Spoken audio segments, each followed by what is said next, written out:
What is good, bless gang? Welcome to another video. Welcome to the channel. Thank you for tuning in. Now, I know a lot of you guys have been requesting this video, how I mix and master my beats. Now, I'll be the first one to admit, I didn't go to school for this, okay? So all those people that like to comment, no, that's not the proper way to do it. No, that's wrong. You have to put a side chain on that kick. You have to put a side chain on that 808. Why are you EQing like that? That's not the right way. Well, guess what? I don't care. No, I'm just playing. You can go ahead and comment whatever you want. I'm still learning as I go. But I must admit here that I have sold plenty of beats in the past. So if somebody's willing to buy my beats, that probably means they sound not that bad. So in this video, I'll be showing you guys how I personally mix and master my beats. Not how Murder Beats does it or how Metro Boomin does it, but how RMC does it. So let's just go ahead and jump straight to this video. Don't forget to like, comment, and subscribe if you haven't already. Let's go. Bless those keys, the RMC. All right, so I just want to say something real quick. For everybody that thinks there's like a specific way to mix your tracks and mix your beats, I just want to say that that is not true at all. There's absolutely no rules on how to mix. Every track is different, every beat is different, but the elements that you use are mostly always the same. Try not to get caught up in thinking like this is the only way to do something, like it has to be this way or else. No, like you can always experiment, try different things and see what works out for you and what doesn't. Sometimes, a plugin is gonna work with a different beat and sometimes it's not gonna work. Sometimes you can sidechain, sometimes you're not gonna have to sidechain. That's just how it is in mixing. There's just no rules. It's just whatever sounds good, that's what is good. All right, so first rule, and before you do anything, I'm gonna make a beat from scratch, by the way. So I have my master fader here all the way to like 4.0 dBs. Ignore that. I just do that because the recording from QuickTime Player sometimes gets a little clippy and distorting, and it starts distorting a little bit. So yeah, but you want to always keep it at 0.0 dB and never move it from there when you're making a beat or whatever. Just want to keep it there because there's always enough headroom after that, depending on your volumes from each track. So yeah, just keep it at 0.0. You don't have to move that. Let's just make a beat. Let's put this at 183 and let's just go from there.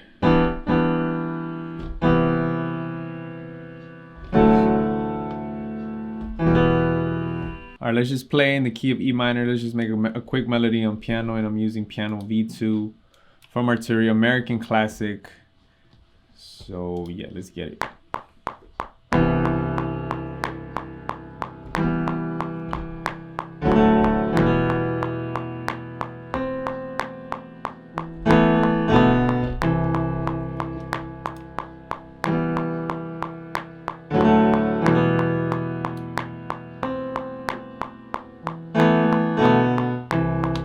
Do that over.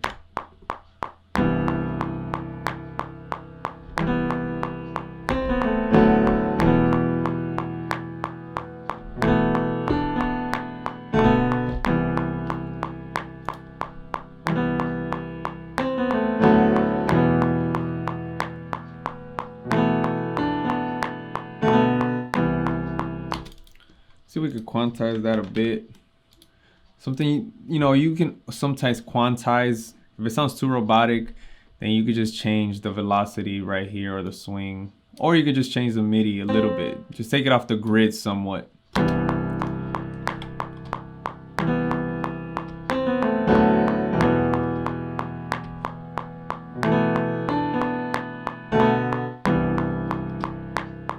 Let's just extend these right here.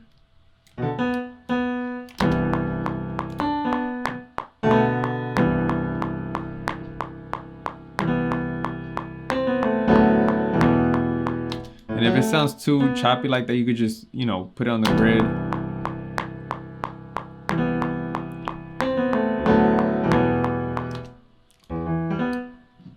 So first thing, and I'm gonna mix as I go. So I'm making the beat and I'm just gonna show you guys the steps while I'm making the beat. So the first thing I always go to is EQ. Most of the time I EQ everything you know, every single track. You know, this is not necessary. Well, maybe it is a little necessary, but if it sounds good, you know, maybe you don't have to throw in an EQ if it's just an open hat or whatever. But, you know, for the melody, definitely you have to put an EQ, in my opinion. So we're just gonna EQ this real quick. So all I'm doing here is removing a lot of the low end. And the reason why I'm doing that is because later on when I'm putting the bass, when I'm adding the bass or the 808, the kick and all that stuff, I want to leave room for that. I don't want it to sound mushy or distorted. And this piano, as you can see right here, has some low end, right? But I don't want to remove so much to the point where it just takes that feeling away from the piano. So I'm just going to leave it at that right there. Like maybe at 66 hertz. And I'm gonna remove some of the high end right here because and this is all personal choice. Like you don't have to do exactly this. I'm removing a little bit of the high end because I like the way it sounds when more of the mid is you know, sounding instead of the high end. So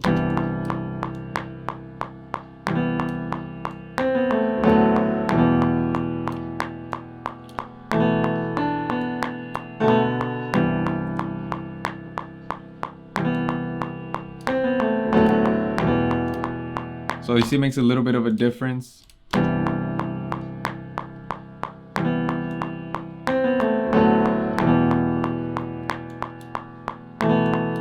Now I like to use, what I like to do is also, sorry, I forgot to mention this before I started anything. One thing that's super key when you're making beats and you're making music is sound selection. If your sound selection is already on point, your mix is gonna be so much easier. I cannot stress that enough. This is why we buy VSTs. This is why we buy one-shot kits and drum kits, all that stuff, because we want our sound to sound good. And you know, our DAWs don't always come with the best sounds. I'm fortunate enough that Logic comes already with some pretty good sounding stock sounds, but not every DAW is like that, and you guys know that already. So the best thing you can do if you cannot afford like Omnisphere or like a big contact library or something like that, you can just go ahead and buy one-shot kits, which I'm planning on making one very soon. So if you guys want to see, if you guys want me to bring out a one-shot kit, let me know down in the comments. I could bring that out as soon as possible with all the sounds that I use and even a lot of the piano sounds that I use also. So yeah, sound selection is key, guys.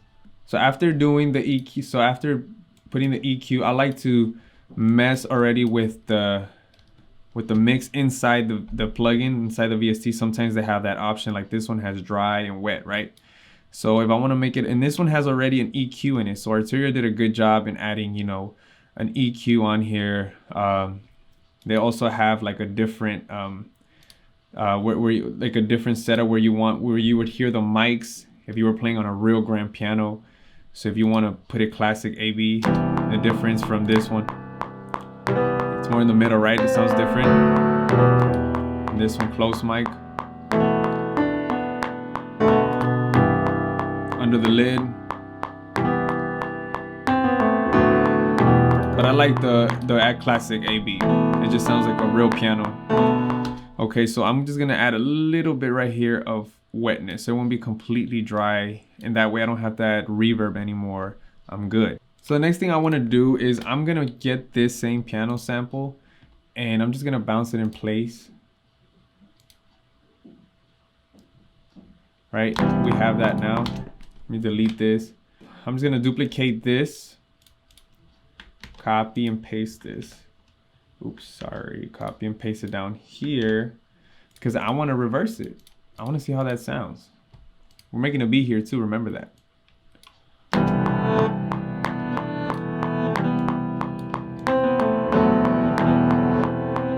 And you see, okay, this is a perfect example. Right now, I reversed it, right? It sounds pretty good, but it's not mixed. Like it's just all in the way. It doesn't sound as good. So by itself.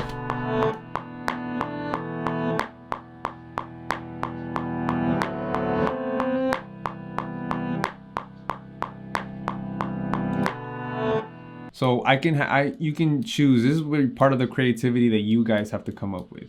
Do I want to leave as a main instrument this reverse piano sound or the piano sound? You know?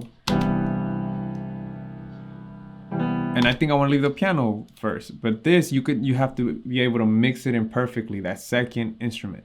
So this is how we're going to do this. We're going to EQ it first.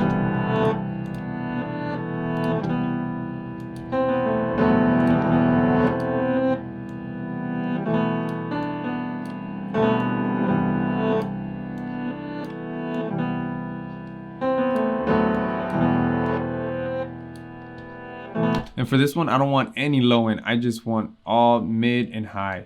But then again, I don't want it to stand out so much. So I'm going to really bring down the highs and the mids so it could just sound kind of like a low pass filter.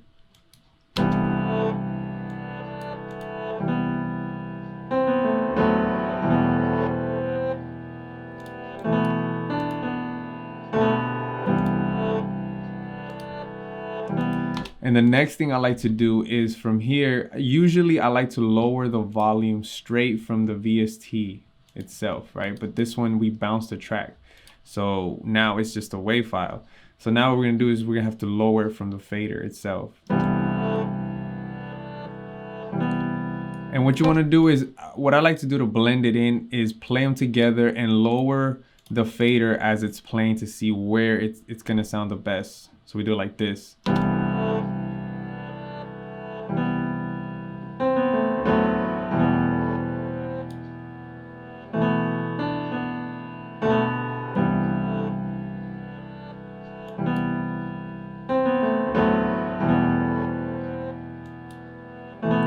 Now we're just gonna pan this to the right, maybe like 13 plus 13, and the piano slightly to the left, 7. So you can get both ears, you know.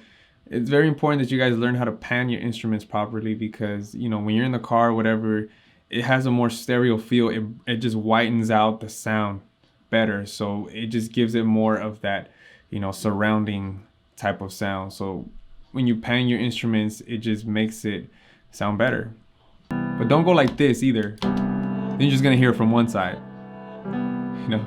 I'm gonna add some reverb, and I don't know if you guys that watch my videos, you guys know I like to use the Valhalla room because this one already comes kind of like with a preset, and I like the preset that it has already, so I just mess with the mix.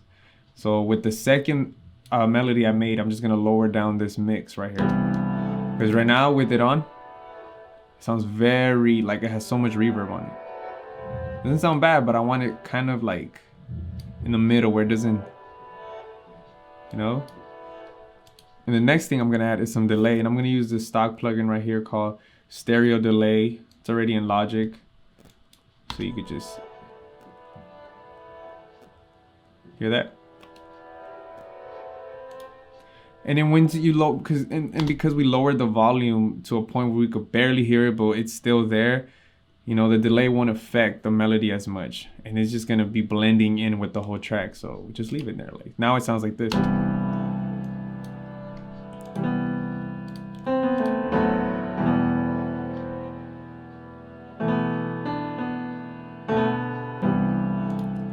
And for the piano in the top, you don't have to, you know, add anything. Well, and not anymore, because remember we fixed it in the beginning before we bounced it. So you're good with that. Now let's add a bass. Let's record it real quick.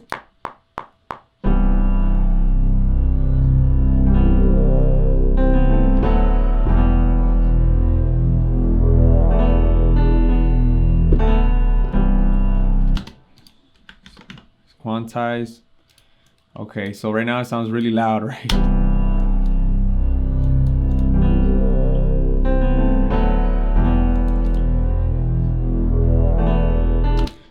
So now we're just gonna EQ, and yes, I do remove some of the low end for the bass as well. Because the kick is gonna take most of the low end, just remember that. So for the bass to stand out even more, you wanna go over here kind of in the low mid section and raise up a little bit of, you know, raise up a little bit of the hertz on this side. Just leave it right there, not too much. Wherever it's peaking at. So like I said, going back to sound selection, this bass is already sounding crispy. It's already sounding nice and distorted. It stands out. I don't have to add so many plugins. Again, why sound selection is very important. Now what we got to do is control the volume. I like to go inside the sampler and control it from there instead of the fader.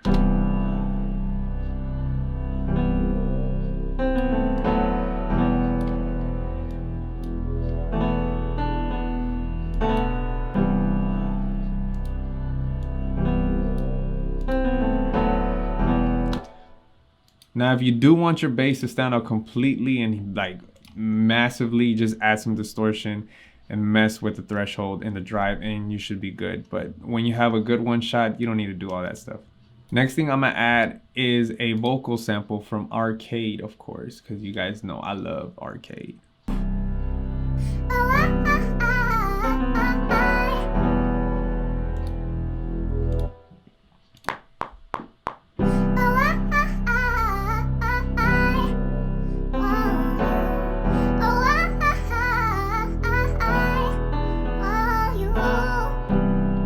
Now that's fire.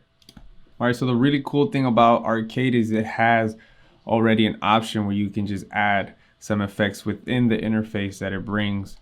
So, you know, I added some reverb and just adjusted it to my liking, you know, not too wet, and then some lo-fi and some stereo delay.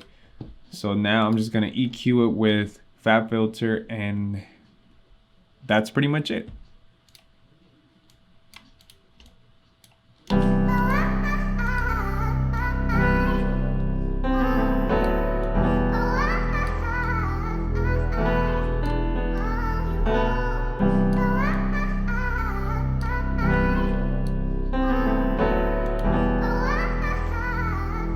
And I'm gonna pan it a little bit to the right, maybe +7, and just leave it there and leave the volume kind of where it is. So.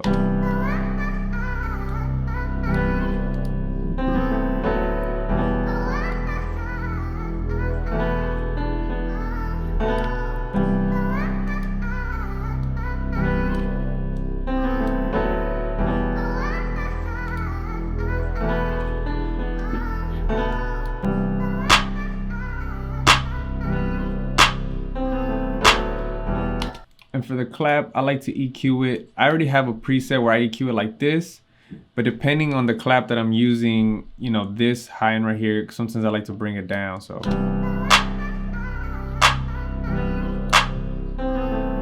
It's more subtle, it's not as sharp, and so it doesn't really hurt the ear as much.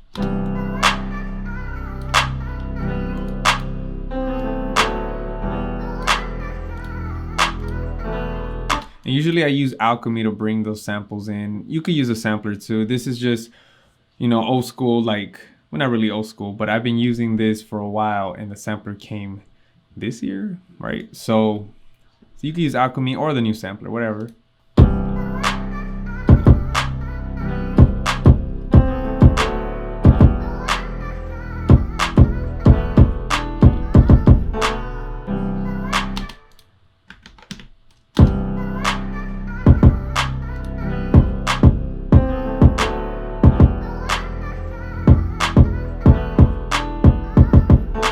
So for the kick, I already have it too, already kind of like a preset how I EQ everything.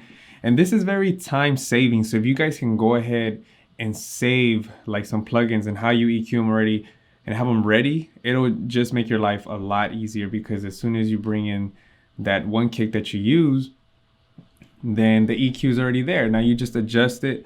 Now you can just adjust it to exactly, you know, how the mix sounds and adjust it just, you know, slightly. You don't have to do crazy things, but this is how I mix the kick. Usually I just take off a little bit off the low end. And I want to raise this part right here in the low section, like about 62 Hertz.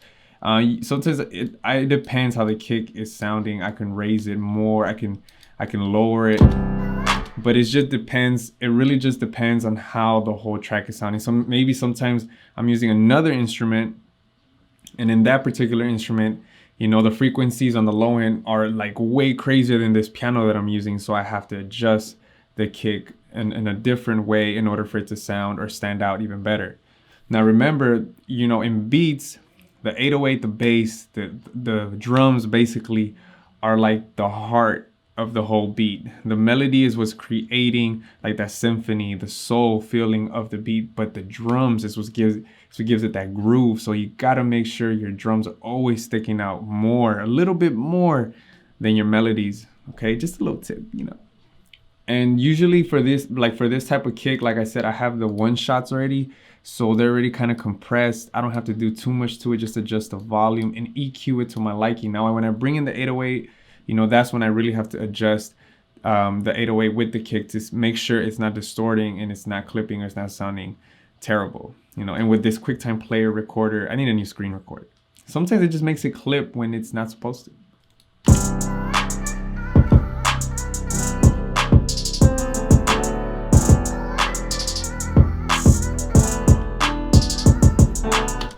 So one key thing to when you add your hi-hats, you know, this right here, controlling the volume on every single one is like a big key, because it's just gonna give it more of a flow, more of a bounce for the hi-hats. Believe it or not, hi-hats are very important in a beat. It's what's gonna create the bounce in it. So if, you know, you can just go ahead and do this right here, but that's just for like a roll or something. That's not really gonna make a big, it's not gonna make a difference between the hi-hat. So you wanna go in there and just, you know, mess with it. You know, bring some volumes down, bring some up, keep it at a good level, like kind of what I'm doing here. And then, so you won't have to do this again. You can always save it. And once you save it, you don't ever have to do this again, you know, because it's gonna be set. That's why I really encourage you guys to save your MIDI notes and the way, you know, your volumes, the way they are. So we MIDI gang. That's right.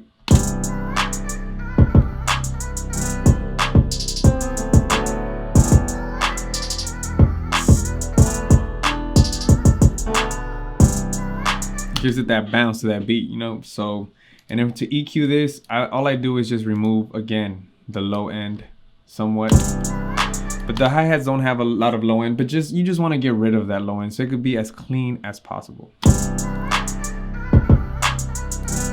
And if you want your hi-hats to sound a little bit more sharp, just raise up a little bit of the high end right here. And it's gonna, you know, stand out a little bit more. But if you want to reduce that, just lower this part right here. I like to reduce just a little bit because I don't like that sharpness sound.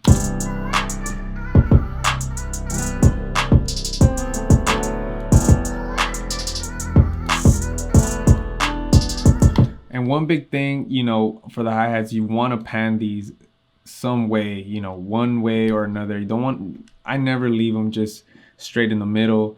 I like to pan left to right so it could just, you know, bring more of that wider feel, because the hi-hats are just, you know, they're the whole flow of the beat. So you want to make them sound good. You know, you can use also that one plugin, Pancake, that I have in my other video. I'll probably leave it somewhere up here, I don't know. But you can go find that, you know, plugin. It's free and you can use that as well.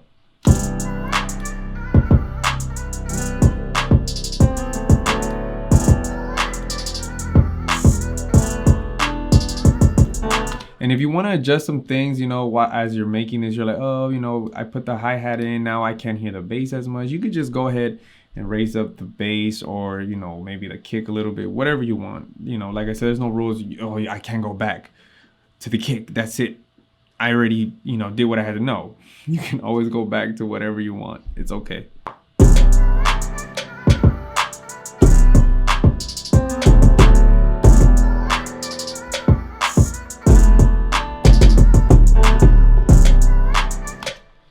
Quantize, Command AQ.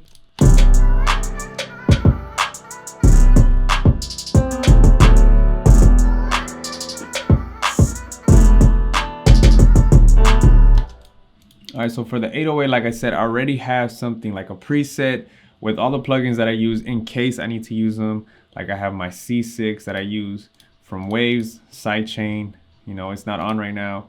I also have the Fab Filter Pro Q3 right here, already ready to how I have it set up, how I like my 808s. And the last one is the Saucy Distortion from Jules. So that's pretty much it. But I'm not, I'm not adding them yet. This is how it sounds right now.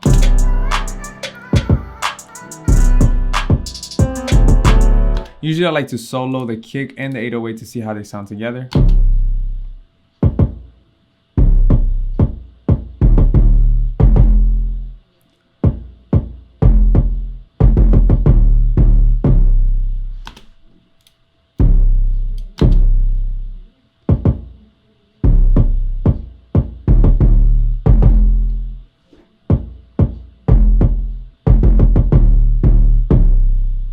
All right, so it's sounding cool. So now I'm gonna add the distortion.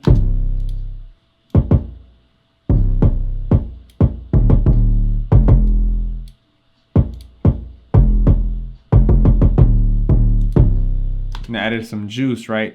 And for this, I don't think I really need to add the sidechain. It's sounding good the way it is. So I'm just gonna leave it like this. The EQ, I'm just gonna raise this up a bit so it could just sound a little bit louder.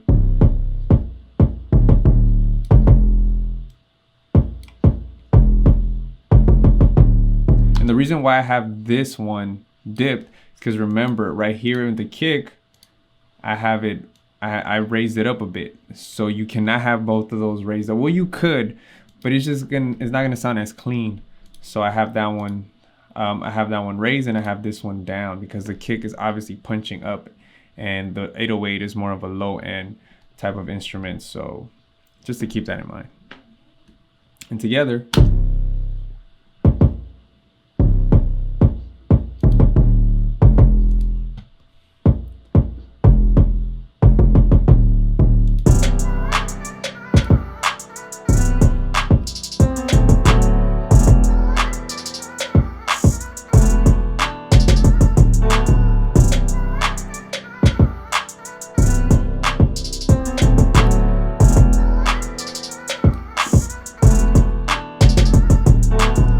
And then at the end, once, I'm hearing the mix on my headphones or whatever it is that I'm doing, I'm going over the last few things, maybe adjusting some volumes. I go right here to the mixer, and your workflow can just be so much better from here because you can see everything. It's like a mixer board, right? You can just mix everything properly. So you could see your pans, you can see your levels, what's clipping, what's not clipping, what's over, whatever dBs or, whatever it is.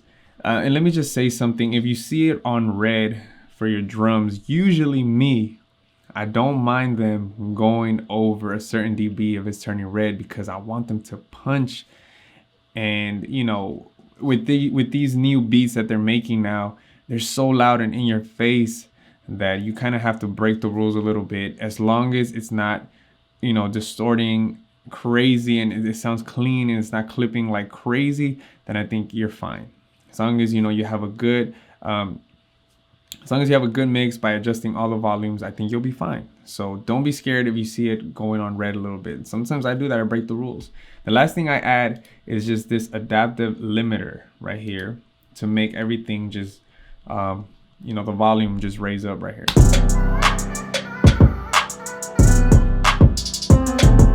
And it just limits also, it's not really a clipper, it actually just squashes everything down. And then after that, I just adjust the out ceiling, which is, I don't want it to go over -10 dB. You could say some people leave it at 0.1. I just go all the way to -1.0, and I just raise up the gain until I hear it distorted.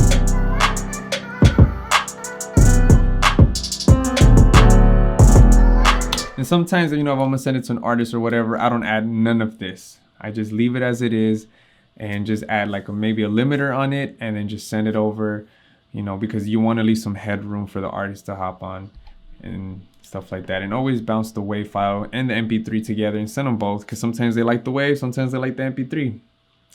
It just, but the WAV obviously is a little bit better quality, but there's like a slight difference. There's not much difference, honestly. Well, from my experience anyways. The last thing I want to say, if you don't want to mix, if you're not sure about your mixes and stuff like that, just download Ozone. Ozone 9 has everything on it. This EQ is really good and precise. I really recommend using it if you're mastering like a whole song and everything like that. For a beat, I would, I wouldn't recommend it too much unless you want to really make your beat sound amazing, I mean, well, you should, but you can achieve that also with just EQing and stuff like that. But this EQ right here is very good, and it has a maximizer, it has an exciter, imager, low end focus, it has everything. And if you really don't know what you're doing, just hit the master assistant and click next, and it does everything for you. Analyzes the audio, it's setting the EQ to adjust the spectral balance, analyzing the dynamic range, everything. It does everything for you. And then you just adjust a few things at the end. Let me show you guys.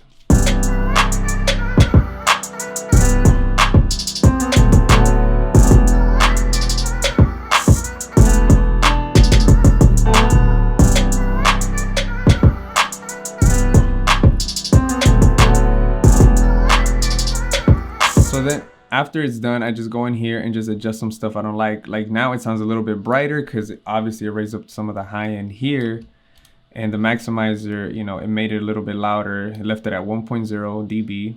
So which is what I left already in the adaptive limiter. And the threshold, it brought it up to 3.5. So which is a good, balance. So it won't be too loud either. It was not going to distort. And, this dynamic EQ, it's just, making the dynamics sound a little bit better in certain sections of the beat, like the low mids and the mid range. And then also it reduced some of the high end right here for some reason. And then the EQ at the end, it just raised it just lowered some of the low end, did a low shelf right here. And it just, like I said, raised some of the high frequencies on this side. So, you can just mess with it. And it just all really, at the end of the day, it all really depends on you, but the mixing is important. EQing is important. Level adjusting is super important, in my opinion. That's what I mess with the most. Leveling and EQing, I think, is like probably the most important things when it comes to mixing. EQing and leveling. I think after that, you can just add your plugins and stuff. If you don't have those two things, I think everything else is pretty much a waste. You can't rely on plugins to do the job for you. It's just not gonna work. So yeah. Anyways, guys, that's the end of this video. I hope this video was helpful for you guys. I know you guys have been asking for this video, but anyways, this is the way I mainly do all my mixes. I mix as I go. That way it could just be a lot faster and I don't have to worry about mixing when I come back. I just adjust a few things like I said before. If you think this video was very helpful, don't forget to like, comment, and subscribe, and let me know what you like best about the video or if you learned something today. So anyways, don't forget to stay blessed and stay positive. Till next time, it's your boy Bless Gang. We out. Peace.